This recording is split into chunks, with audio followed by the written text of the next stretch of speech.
Media! Hello and welcome to The Update, the show where we update you on everything that's been happening in the games industry over the past week. We're getting pretty good at it, aren't we? You're getting good at the intros. Yes, yes. All right, so what have we got, Jay? Going to kick off this week then with the announcement that God of War has been given an official release date of April 20th. Ooh. So we haven't got long to wait for that one at all. That is really close. Yeah. Jeez. Yeah, and it's looking really good. There's like 20 to 30 hours of gameplay. It comes out 8 days before my birthday. Shit. They've also announced collector's editions. Oh no. So yeah, you can get a full 9 inches of Kratos if you like in the Who doesn't want a full 9 inches of Kratos? Yeah, nice little statue and everything. Wow. So yeah, it's looking really good. The game's looking amazing. So yeah, what do you think of the new perspective though? I like it. You think it's good? I like it. Yeah. So yeah, it's over the shoulder perspective, and there's no jumping in it anymore either. So weird. What do you guys think of that? Over the shoulder? Isn't that a bit weird? Because I mean, okay, I know they're trying to push out the boat and change the boundaries and freshen up God of War, but I mean, a lot of God of War was all focused on the frantic combat. Yeah. And I think that camera kind of provides a very good viewing angle of that. I don't know. It still looks like the combat's still going to be pretty good. It still looks solid combat, but it just reminds me of like Horizon Zero Dawn and like how that plays. I mean, that still felt great and it works. Yeah, I'm looking forward to this one. I think it's going to be really good. Well, let us know in the comments what you think of God of War's new look and feel, and if you're excited about it or not. Yeah, April 20th for that one. I read somewhere today as well that Xbox Games Pass, so that monthly subscription thing that they do for what is it, $9.99 or £7.99, is now going to feature first-party Microsoft Studios games from day one. Yeah, I saw that. It's got the first 3 they talked about was Crackdown 3, Sea of Thieves, and State of Decay 2. Yeah, that's the ones. They're on the Game Pass, so that's pretty good. Yeah, it's I had to chuckle when I read it. Because it was like, oh, all of Microsoft Studios games are going to be, like, you know, all of the Xbox One exclusives are going to be from day one on the Xbox Games Pass. Great. What games? Yeah. Yeah. I mean, to be fair, State of Decay 2 is good. Although, I do think it's literally just going to be a freshen up and an update of the first one. Which is not a bad thing, because the first one was pretty awesome. Crackdown 3, really not sure who even wanted that game. No. The first one was great. The sequel was terrible, dire in my opinion. But yeah, so the third one, I don't know about that. Whatever. And Sea of Thieves. I saw some of that today, and now I didn't see all of it. I watched 40 minutes of a live stream put out by Xbox UK. 40 minutes, right? I was there. The notification popped up. Ooh, here we go. Sea of Thieves. Let's check this out. And well, basically, it might as well have been titled Boat Simulator 2018. It's just like, the guy didn't do anything, and I was commenting saying like, what are you doing? Is there a mission? Are we going on a voyage? Like, what's there to do? And there was just nothing. Like, it just felt so empty. And I know it's just a beta, so that means the shared game world is not fully populated. But I think it's just a mistake, Rare, letting people do anything on that, like, publicly, because it's not what the world is supposed to be. I mean, it's so empty. But that would be a lot different if there's a ton of people in there, you know? But would it? I know. Do you remember when we played the beta for Destiny? We were like, oh, this is a really cool beta. We can't wait for the full game, when really what we were playing was the full game. The whole concept was in that first area, you just do that over and over again. Yeah, I mean, I get that it probably would be fun with a load of mates on a ship and like exploring, but the longevity of it to me it's not there. Well, after watching this live stream, I was bored to tears. I mean, it had some good, interesting mechanics going on. Like in the live stream, the boat that they were sat on for 90% of the time actually run aground at one point, and it skimmed the bottom of the boat, and they got this big crash, and the guys had to run downstairs, and they had to nail boards up to stop the leaks and bail the water out and stuff. And I thought, okay, that's pretty cool. But these little nuances were just so few and far between, and when most of it was like, oh, that was the other thing that annoyed me. They went on a voyage, and it was like voyage to the lagoon of whatever, and it was on the map, and they were on their way there. They got there, and then something happened, and the guy I was watching obviously fell out of the boat, right? So the boat just goes off without him. So he's now bobbing in the water, and then there's sharks around him. He kills one shark, gets eaten by another one, dies. Then the game loads up again, and he's on a beach staring at a new boat, and then it just comes up at the bottom saying, voyage completed. And I was like, what? What? Was that it? You just sailed to a location and voyage completed? Really? So I didn't actually get to see what they needed to do when they got to the location, but okay. If it's literally just go here on a map.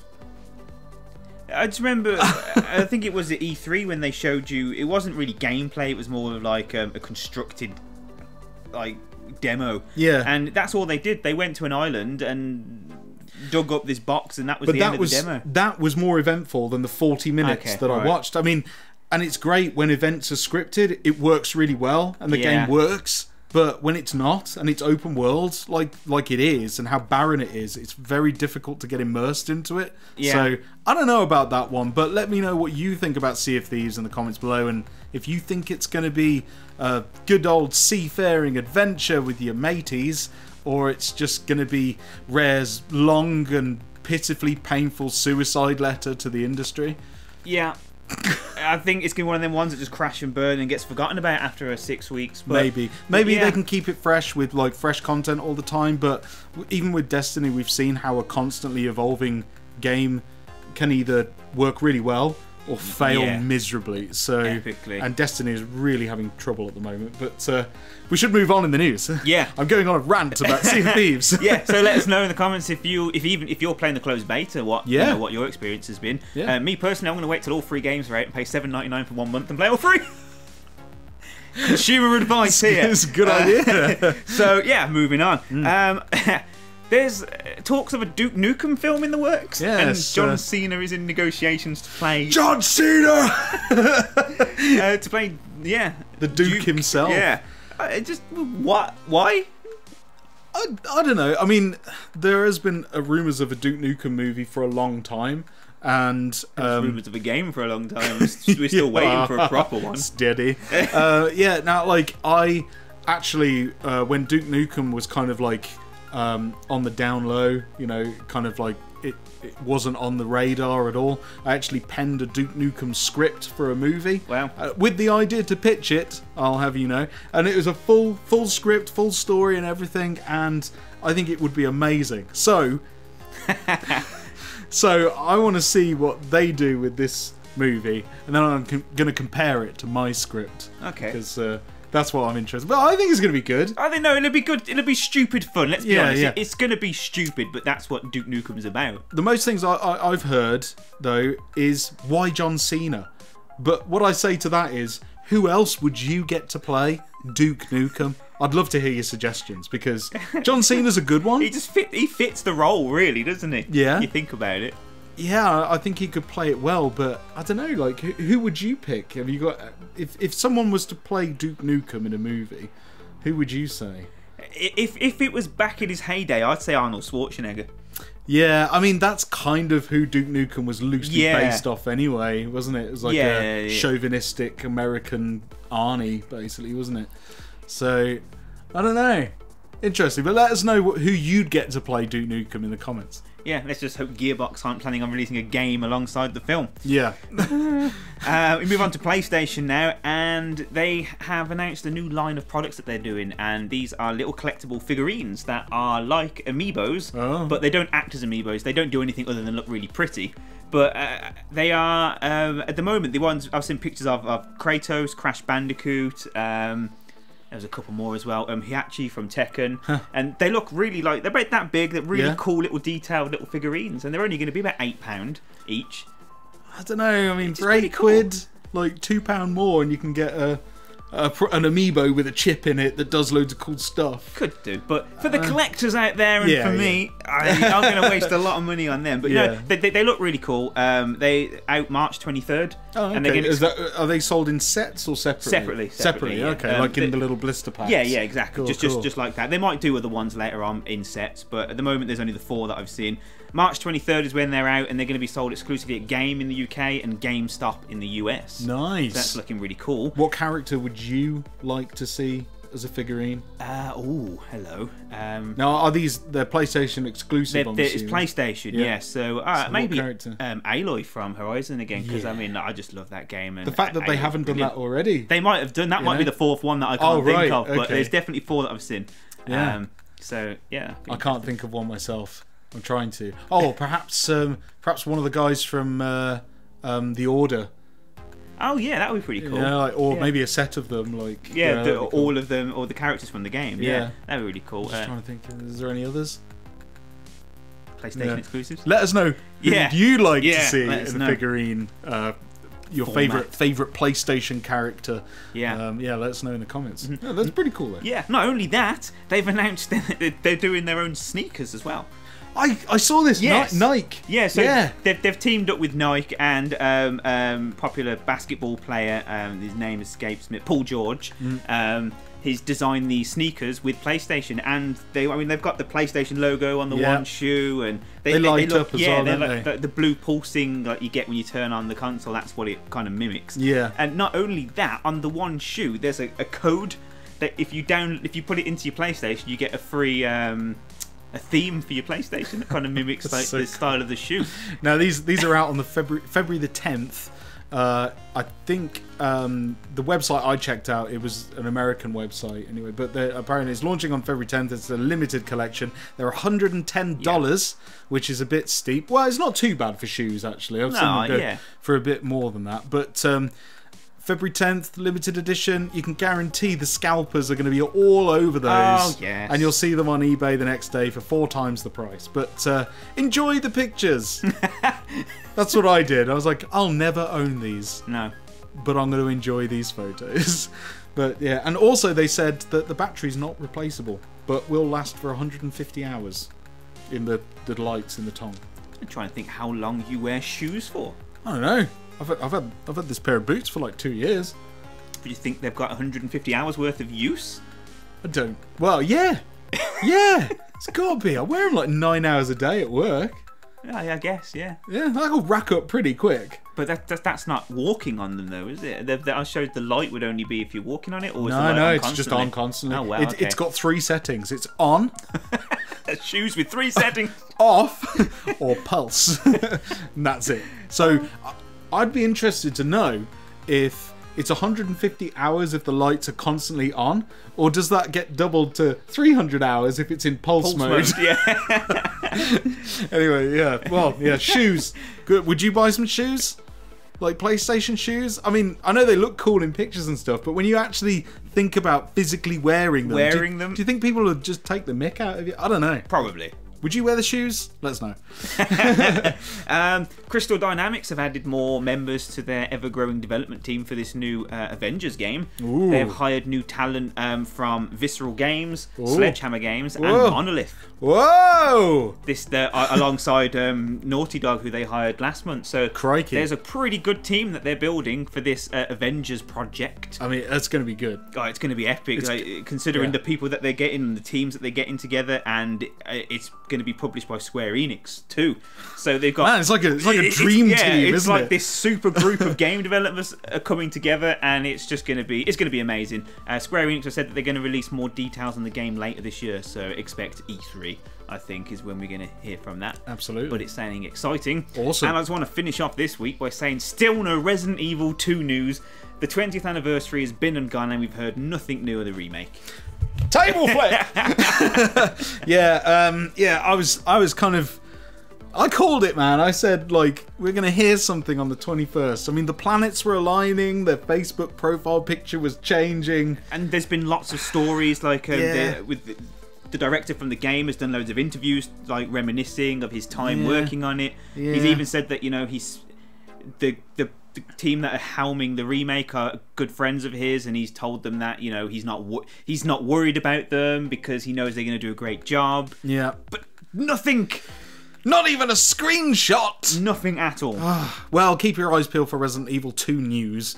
It's got to be soon. It's got to be on the horizon. I would say so.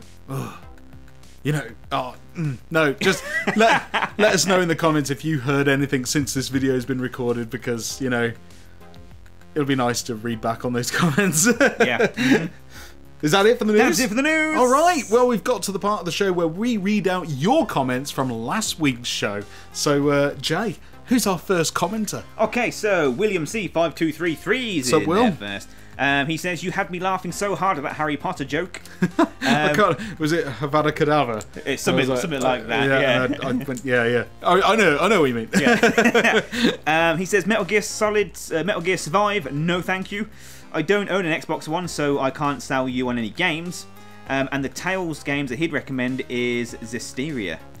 Oh, right, okay, yeah, he was recommending the Tales of games, isn't he? Yeah.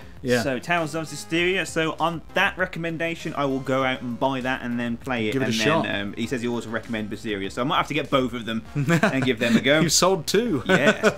And he finishes off by answering the question we asked last week about the longer videos. And he says personally he doesn't mind the longer videos. Lets him edit his videos for his channel. All right, so cool. I guess we're in the background. We're in the background, so, filling you in on the news. Yeah, that's good. On that note, you missed a bit back there. Yeah.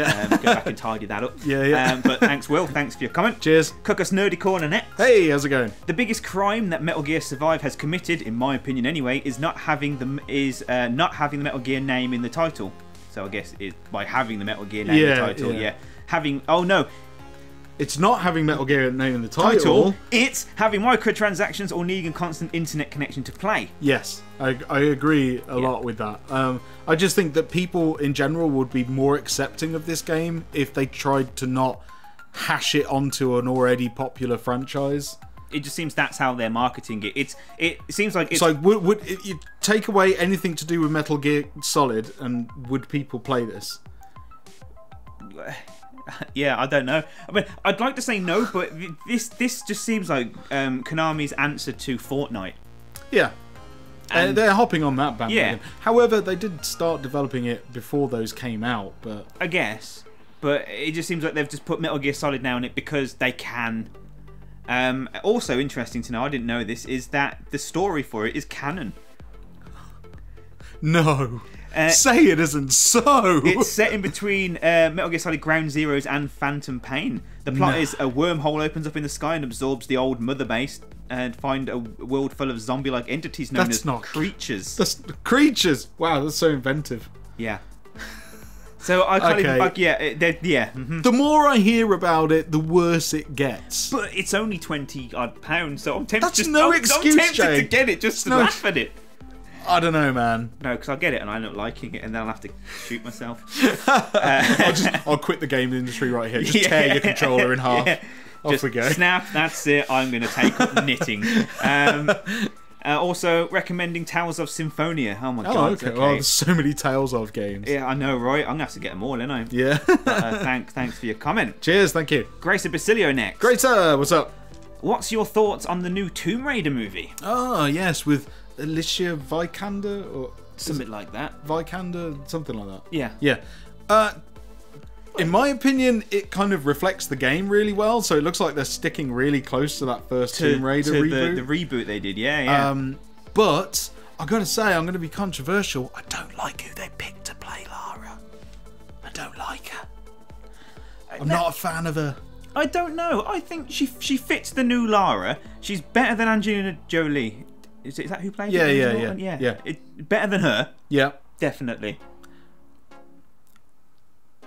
I don't know, man. I don't know. I mean, okay, you know, well, when Angelina Jolie played Lara Croft, she was much older, wasn't she? It was like in her, like, she's grown up Lara, established Lara. Exactly. Yeah. This is kind of new, finding her feet Lara. Yeah. Well, if it's following the plot of the game, which it kind of looks like it's pretty much going to be exactly like the reboot of the game. Or if it's not exactly the same plot, it'll be like like it has in the trailer, the plane and stuff like that. That's kind of boat. It's kind of echoing things from the game. So I think that's quite good because it kind of supports what I said about staying close to the source material, and the further you stray away from it, the less likely the fans or the people that love why they loved it are going to like your new thing. Yeah. So I think they're doing the right thing by sticking visually close to the So I don't know. I'll watch it. Yeah, I'll give it a watch. Yeah, I'm just not a fan of her. No. Maybe she'll grow on me. Yeah, I don't know. watch the film. She might grow on you. But thanks, Grace. Thanks for your comment. Maria's in there next. Maria. Every week. One non-horror game that really scared me as a kid was Riven, the sequel to Myst on the PS1. I felt so uneasy while playing just because how dead quiet the game was, and when there was music, it was super creepy. Yeah. Didn't know what I was doing most of the time. There's barely anyone around, and as in NPCs in the game, and it didn't help everything was live action. Yeah. Them old games did used to scare me too. Yeah, because it just created a very uneasy atmosphere, didn't it? It was all really tense, and like, even though you kind of knew in the back of your mind that nothing was actually going to happen, it just made you think that something was. And that was enough. It was just like, I'm pretty freaked out by this. Yeah. Yeah, I remember turning off Myst and stuff like that. Yeah, see, they just felt so empty. It made you feel uneasy. And another game very similar to those that I played on the PC back when the DVD drive was new on a computer. I had Zork, the Grand Inquisitor. Okay. It might have to Google that one. Yeah, it was. I've still got it, and if I can get a computer that will run it, I would love to play that game again. But it was just, it was the same. Sounds it was like a future live stream. If you can get it, I'd love to play through it again. It was one of those puzzle point and click adventure games, but live action scenes. And it's not by any stretch supposed to be scary, but it did just freak me out. Yeah. Nice. We'll have to see if we can fish that one out. Yeah. And also recommends Tales of Symphonia. Oh, okay. That's 2 recommendations for that one. Then. Originally on the GameCube, but they did a HD remaster for the PS3. Ah. You can play it in HD now, Jay. HD. I like HD. So I'll get lots of recommendations for that. So nice. Thanks, Maria. Thanks for your comment. Cheers. Isaac Whelan next. Isaac, what's up? Great video as always. Thank you. Xbox getting someone new in to solely help with development. Maybe we can see some brand new games for the Xbox. Thanks for that information. You're welcome. Yeah. I was weirdly scared by the game Gex. I can't put my finger on it, but it was just creepy. Wait, Gex the Gecko? Gex the Gecko. I mean, he's a cute secret agent gecko, right? There was one level in that used to creep me out as a kid, though. Really? It was... Revelations! I know, right?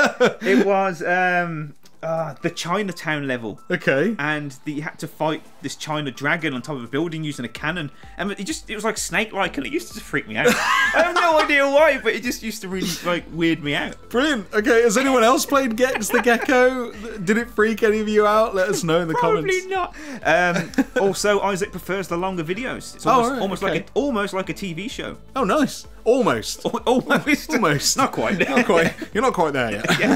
Thanks, Isaac. Thank you very much. The Jerk at Work next. Hey, how's it going? Fox now owns their own development studio. Who did that before? Oh, right, Lucasfilm with LucasArts, and it was an absolutely fantastic, especially with the Star Wars stuff. So yeah, hopefully they can do something similar. I'm hoping Fox has the same high standards and quality with their Alien franchise as LucasArts did with Star Wars. Well, I don't see why they wouldn't. I mean, before Fox have been entrusting their franchises to third-party companies like, Sega and Gearbox and Rebellion and stuff like that. And although they did okay jobs for the most part, except for Randy Pitchford, what a twat, they never quite got the vision, did they? And I think with Fox at the helm, with their own development team, I think they're going to have a lot more control over this. And I think if we're going to see a great Aliens game, one that at least matches the heights of Alien Isolation, which was fantastic, I think Fox is going to give us that.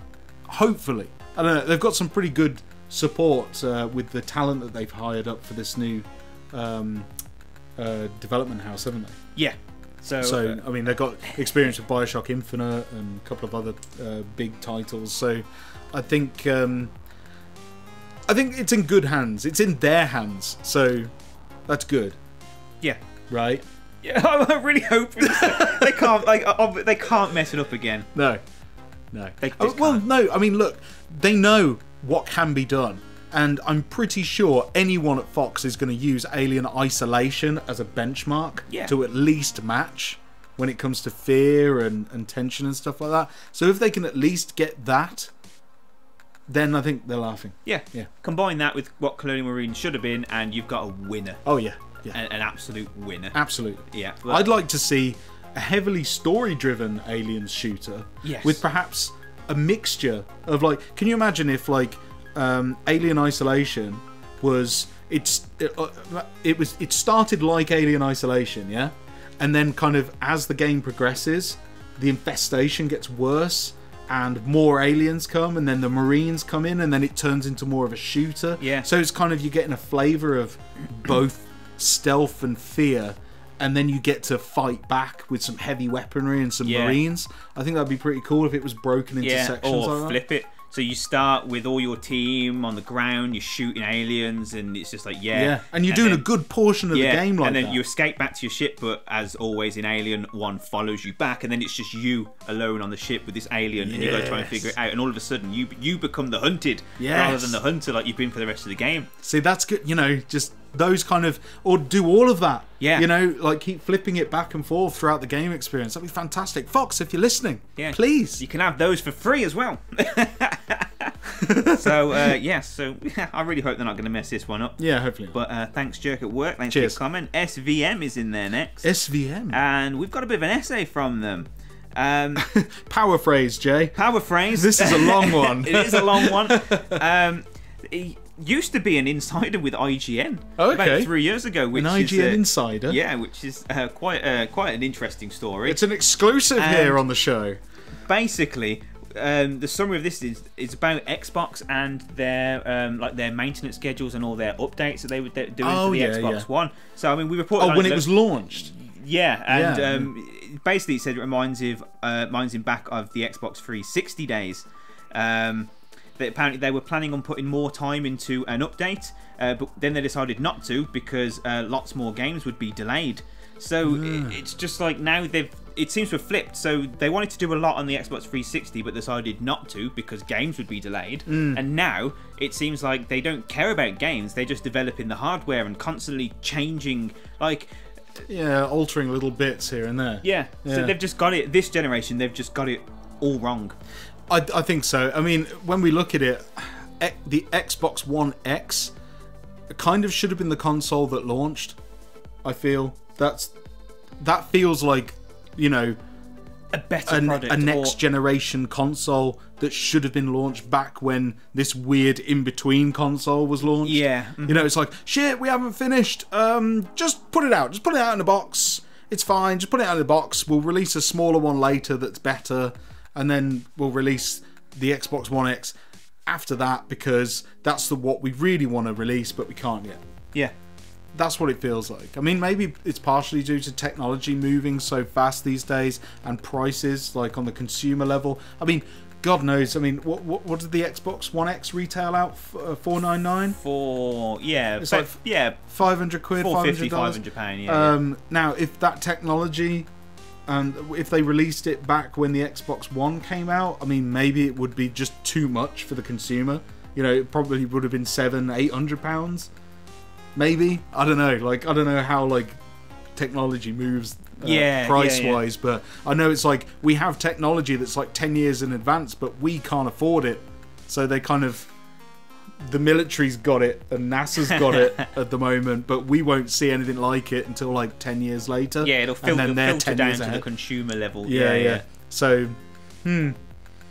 I don't know. I mean, I think Xbox have made a lot of mistakes, but now that they've got this Xbox One X, maybe they can just focus on just putting a good foot forward and making some games for the damn thing. It sounds like that's what they're doing. I hope so. Yeah. So yeah, I really hope that they come back from where they have been. But thanks SVM, thanks for your comment, and apologies if I paraphrased it all wrong. You can shout to me in the comments below. Christian Denning's in there next. Sup, Christian? Imagine a battle royale game using the Fox engine though. Battle royale game. So like PUBG, but basically what Metal Gear Survive's going to be. Didn't they try to do that with Metal Gear 5? The multiplayer, in that, yeah. Or did that just not work at all? I don't know. Was I've not even played team? it. No. I've not even played the multiplayer. I don't even understand it. But yeah, I can see what you're saying. Yeah, he says that poor engine. It's a crime that it's been left in Konami's hands. Yeah. Admittedly, they do own it. Just love to see it used more. But saying that though, the game engine that Hideo Kojima has got for Death Stranding was borrowed from Horizon Zero Dawn developers. Yeah. But it's a great engine, and what Hideo's doing with it, for that Death Stranding gameplay thing that we saw, it still looks incredible. He doesn't need an engine. The man is the masterpiece. Yeah, he can create anything from anything. Yeah. On another note, I've just platinumed Horizon and went back to The Witcher 3. Congrats on the platinum of Horizon.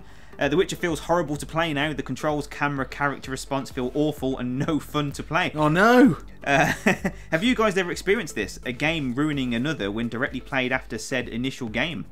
I suppose, yeah. I mean, it's like things like when I've been around, like mainly when I was younger, I'd go around to a friend's house and they'd got the latest version of like something, and I'd go back and I hadn't got the latest version, so I thought I'll play my old version, and it's like, this isn't as good. Yeah. You know, like if someone had Grand Theft Auto 4 or 5 or whatever, and I was like, I fancy playing some Grand Theft Auto 4 again. You go back, and you're like, no, this isn't as good. Yeah. You know. Yeah. So yeah, I can see what you mean. Yeah. Yeah. Mine was the same. Back when Gran Turismo first came out. Oh yeah. And I was round at my cousin's and we were playing it, and it was a great game. But all I had was Ridge Racer. Oh no! So I thought it's fairly similar. Let me save up money, buy a car, do a race. It's not. It really is not. So yeah. So that was my that was my experience with that. But I just Gran Turismo, what a game! I know, right? I've actually got that on this table. Back then it was super realistic, and now it can run on the table. Yep. But I just like the way that you mentioned about how The Witcher feels horrible to play. I think in the review that we did, we said the same. We just couldn't get the character to go down a frigging hill. Yeah. It's just all over the place, wasn't it? Yeah. It just you just kept bumping into walls and stuff. It's like, will you just walk properly? Yeah, walk straight, and then when you get on the horse, don't even talk to me about the horse. Oh. But yeah, it's a shame. Horizon Zero Dawn's it's an incredible game. It's just a shame that it's ruined The Witcher for you. It's also a shame that I've still not played. I know, it. Right? You just it's almost a year. It's been out almost a year. I'll play it on its anniversary. How's about in that? March? Okay. Yeah, play it in March and get it done quickly because God of War will be out in April. Oh, there you go. Yeah. Thanks, Christian. Thanks for coming. Luke Scott next. Luke Scott. Hey guys, well then, righto. If no Resident Evil 2 is released on the 21st, well, it wasn't. I'd settle for some gameplay trailer or even a pre-rendered cutscene. Just something, anything. We got nothing. We got nothing. We got absolutely nothing. Sorry about that. Yeah, sorry. We're just. My prediction was completely off. Yeah. Never mind. It was a guess. Yeah. It was a guess. They still could surprise us with it. Maybe. We're still in the anniversary month. For another that's clutching, isn't 4 days. Come on. So yeah, we'll see on that one. But thanks, Luke. Cheers. Andy M next. Andy, what's up? Hi, Mog. When it comes to games these days, I notice they need updates before you play. So I tried games that's still being worked on, like Ark and Unknown Battlefield, and enjoyed them. Maybe this is the next step for companies to get their foot in. What do you think? So basically what Andy's asking is, should every single game just release as early access? Well, I mean, I've got to say, a lot of games are. They do. They just, some of them advertise it, some of them don't. I mean, like, for example, Sea of Thieves is enjoying its beta this weekend. Yes. So, like, they're doing a closed beta, so that is essentially early access to a game that's not finished. But there are other games that come out and are clearly not finished, like Destiny 2, that's currently undergoing a massive facelift to make it more like Destiny 1. Can you believe that? It's like everyone just lost their minds about it so much that Bungie just went, right, we're going to spend the next 9 months making it just like Destiny 1, which is what they're actually doing. Can you believe that? Yes, I can. I know, right? Depressingly enough, I can believe it. It's nuts. I knew the 10-year plan was a load of shite. And the 10-year plan is just to release the same game every year for 10 years. But yeah, no, Andy, honestly, no. I think if a game's worth its salt, it's finished, it's a quality product from beginning to end, and you play it, you enjoy it. It worked back in the day. You know, people put a lot of time into games. It works with games like Uncharted 4. You know, that game was in development for a long time, but they didn't need to have massive, drawn-out, lengthy, 9-month-long patches with the community losing their minds over stuff and getting really irritated and stuff. The game was finished, it was working, and that's what a good game is. Yeah. If a game comes out unreleased, unfinished, it's just like, well, I'll play that when you've finished it. I don't like playing games that are unfinished. No. So I think some games work in early access, like, okay, you mentioned Ark and PlayerUnknown Battlegrounds are probably the two biggest that have been in early access and got a lot of popularity while being there. So maybe, yeah, there is a place for them sorts of games, the games that are kind of just like... It's good advertising, I suppose. But they're both sort of drop in and play games. But games that come out, like Mass Effect Andromeda, for instance, a game like that, you want it to come out and you want it finished. Yeah.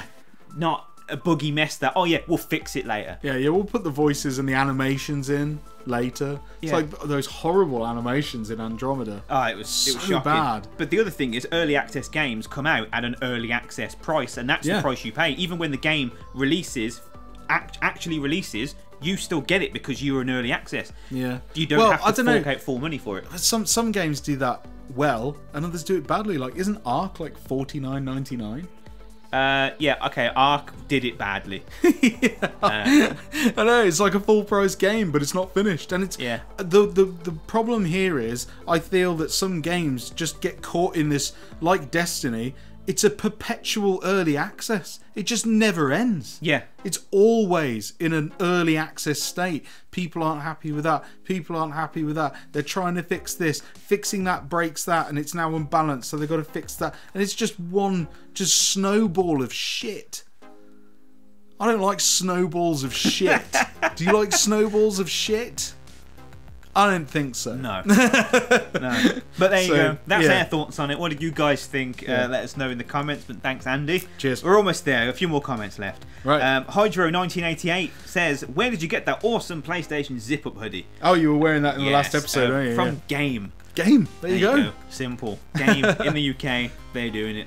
Nice. And it's about 20 quid. Do they still do them? Some of the stores have still got stock. There you go. Online might be hard to find, but you can find some stock in stores. Or I'm sure PlayStation have got their own merch store. You probably get it from that. If you go into your local game store, I'm pretty sure you could ask them to ring around the shops, because they do that, don't they? Yeah, They could ring around shops to see if they've actually got one in store, and they can get it sent to your branch. So might be worth an ask. Yeah. An ask. Yeah, but if you want one, it's pretty cool. Very warm. But thanks, Hydro. Thanks for your comment. Cheers. Witters85. Witters! Sorry, lads, but Xbox were never kings, in my opinion. They had a few decent games, but nothing in comparison to PlayStation.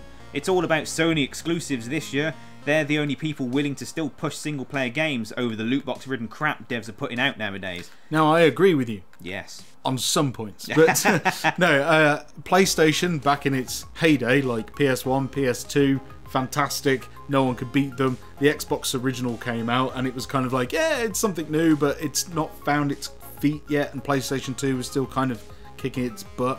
But then Xbox 360 came along, and everything changed, and Xbox 360 was kind of like, yeah, we're going to run everything much smoother, and it just worked. Like, all the multi-platform games seemed to work better on the 360. PlayStation 3 suffered with not having many exclusives. It came out later, like a year later, didn't it, in the UK? Yeah. Like PlayStation, so Xbox 360 had a head start, and it pumped out a lot more games. So for that generation, it kind of was very... Xbox 360 and PlayStation was just trying to catch up all the time. Now I feel like it's flipped on its head.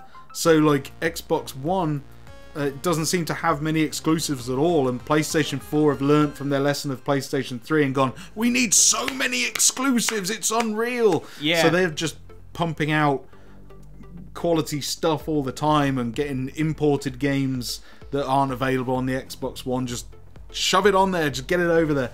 And I think that's worked really well. Yeah, but I mean, I will agree that the couple of PlayStation 3 exclusives were amazing, like Uncharted and The Last of Us. Oh, yeah. But I think as an overall generation, I think the Xbox 360 did win last gen. But now it's just totally flipped. Oh, it's completely flipped now. Partially due to people just, jumping ship when Xbox One tried to pull all that DRM crap, and I know they removed it, but I think it was just too little, too late, and maybe the DRM, some of the ideas they had were good ideas, but they just did not explain them correctly. No, it just wasn't. Their marketing campaign was awful. No one knew. No one was on their level. No one saw their vision because they just told it crappily. Yeah. So everyone was like, well, Sony are doing exactly what I want. Powerful console, made for gamers. I can share my games. I can buy them on disc. I can sell them again. Brilliant. That's exactly what I wanted. They've got that product. Microsoft hasn't anymore. Microsoft want to do TV and sports and what? So yeah, I was confused as everyone else. I bought one in the end, but it was much later, much later. But yeah, and it's unplugged at the moment. It's waiting for State of Decay 2. Yeah. Or no, the last day, or is it the last night? That 2D pixel art game that's coming out on it. I know the one you're on about, but I can never remember the name of it. I think it's like the last night. Yeah, something like that. Yeah, that looks cool. I'd plug my Xbox back in for that. 2D pixel art game that's going to run in 4K. Yeah, man. Cool. 4K pixels. Yes. Well, thanks, Witters. Thanks for your comment. Last couple now. Autistic Genius. Sup?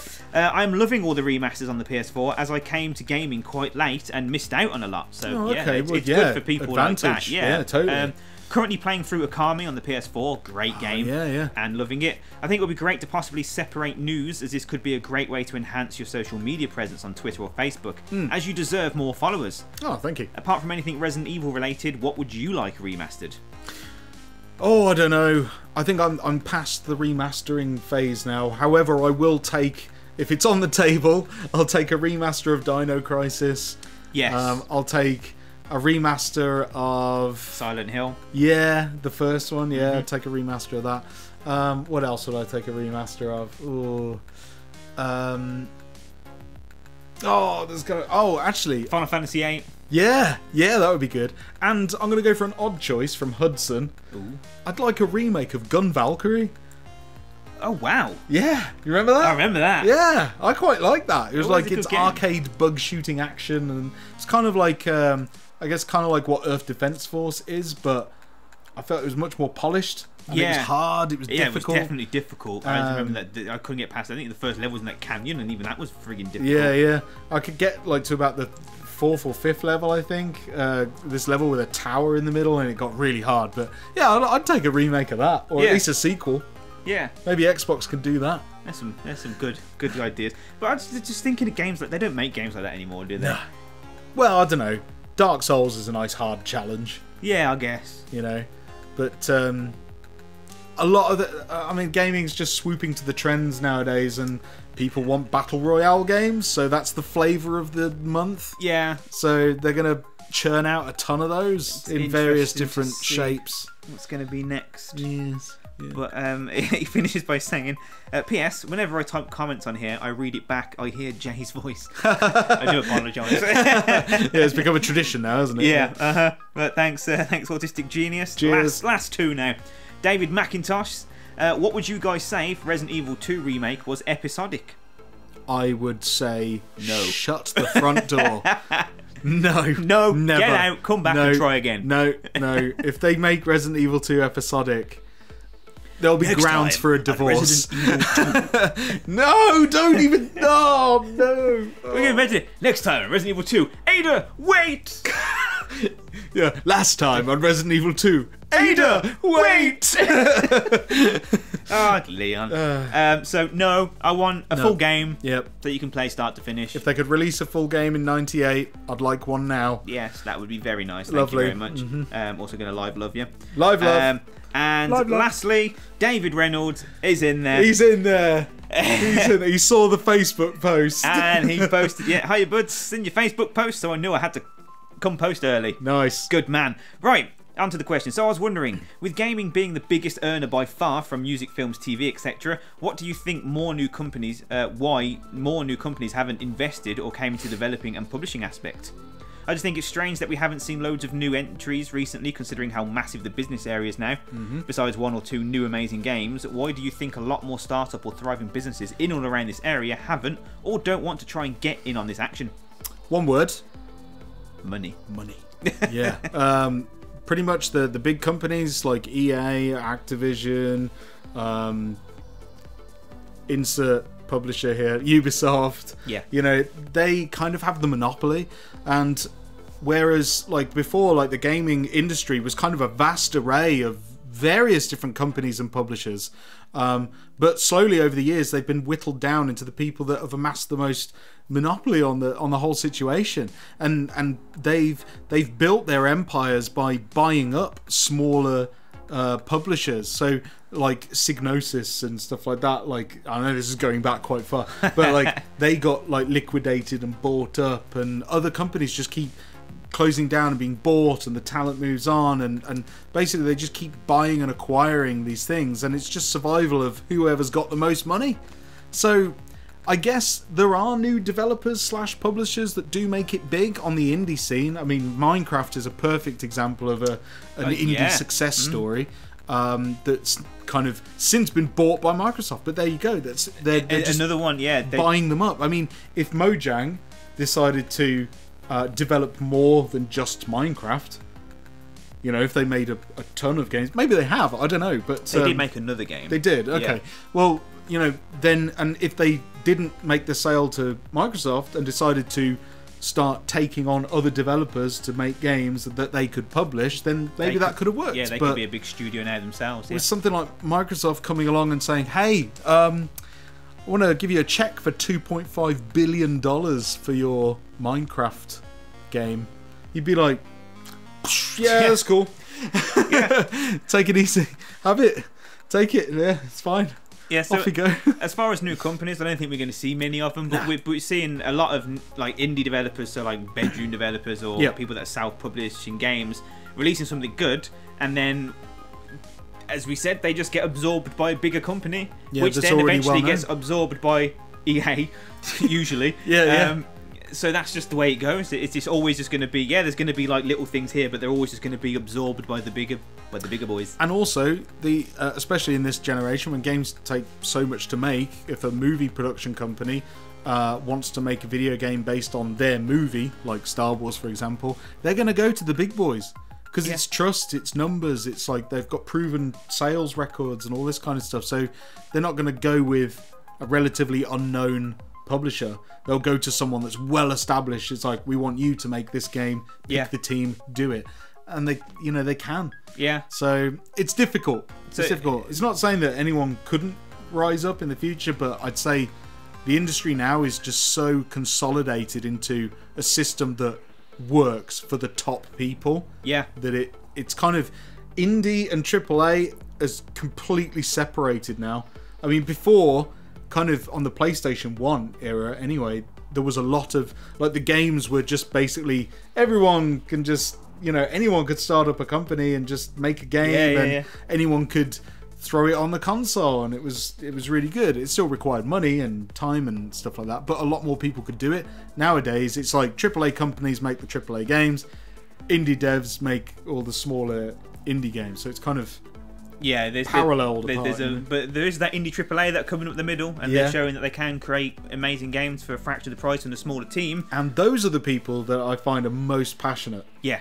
Because they were once professional AAA developers and studios that have said, we don't like being controlled by the select few, so they break away and they get the crowds to fund them, which is, I think, it's a better way of doing it. Yeah, I think that's probably the future right there, and it comes down to the gaming industry's success is its own downfall. Yeah. Yeah, totally. Because it's becoming big money and big business now, it's becoming less of an art form. That's all it is.